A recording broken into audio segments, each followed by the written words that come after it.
Defaulter was a big, rich-coloured bay. A wonderful physique made him unbeatable at weight for age in New Zealand and Australia as the Second World War approached. Yet for such a powerful horse, his reign as a champion was short, retired as a 4-year-old in 1940 because of unsoundness.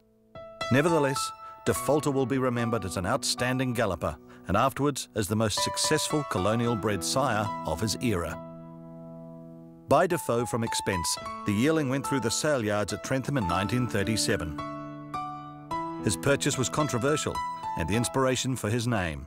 There was a dispute over the price and the final bidder defaulted. It was offered to Harold Greenwood as the underbidder and he happily took the yearling for 170 guineas. Thus, Defaulter was bought, named and entered a proud racing family, as Harold was the son of George Greenwood, the owner of another Hall of Fame inductee, Gloaming. Defaulter was sent to Riccarton for training by Frank Roberts and more than compensated his owner in the first season of racing by winning £725. It certainly made up for his first race on Banks Peninsula in October of 1937 when he lost his rider a few yards after the start. Defaulter soon showed he was a class racehorse, winning 8 of 12 starts as a 2-year-old.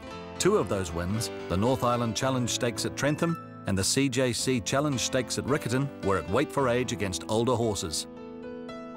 Apart from a second at his first start as a 3-year-old, Defaulter proved to be invincible.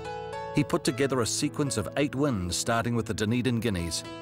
It was a win over adversity as Defaulter received a cut over the eye during a rail accident on the way to Dunedin.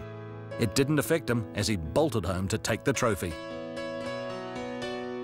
Next on the agenda were the Trentham and Harcourt Stakes.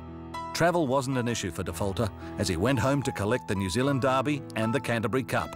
Then it was off to the North Island again to collect their silverware, the Auckland Racing Club's Christmas Handicap and the Great Northern Derby.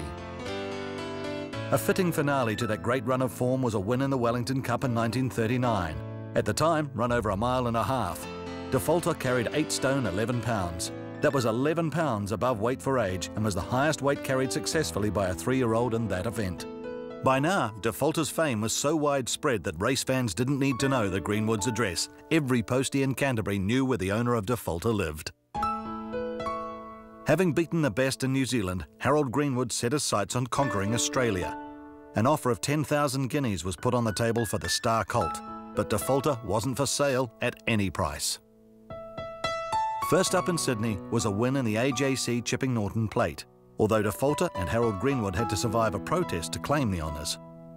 Defaulter's next win in the Autumn Plate over legendary Australian jockey Darby Munro on Alunga is one the Greenwood family remembers with greatest pride. 2 pictures sum up the courage and speed of Defaulter. In the first, Munro is seen smiling as he leads close to the line.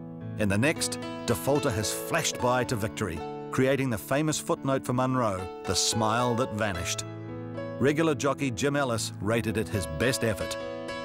That winning sequence ended at 10 when Defaulter was badly interfered with in the Sydney Cup and finished out of the money for the first time since his 2-year-old season. He bounced back on the final day of the carnival to win the AJC Plate over 2.25 miles, beating Mosaic, which had won the Sydney Cup. Defaulter returned to Sydney in the spring of 1939. He quickly continued his winning form, taking the Warwick Stakes and the Chelmsford Stakes.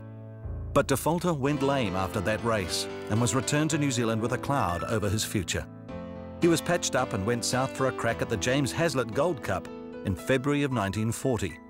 Like a true champion, Defaulter rose to the occasion and won the Gold Cup at Wingatui with disdainful ease. Sadly, it was the last time Defaulter would ever race. Defaulter damaged his suspensory ligaments and Harold Greenwood made the decision to retire his champion. Defaulter won 22 races from 28 starts. He was leading stakes winner in 1938-39 with £4,515. At retirement, he had won £11,215. But that wasn't the end of Defaulter. He was sent to Inglewood Stud and had an immediate impact. Defaulter eventually produced 108 winners from 161 starters, a strike rate of nearly 68%, making him the most successful homebred sire of his time. Defaulter's racing career was brief and successful. A true measure of his class is the enduring fact that he was never beaten at weight for age.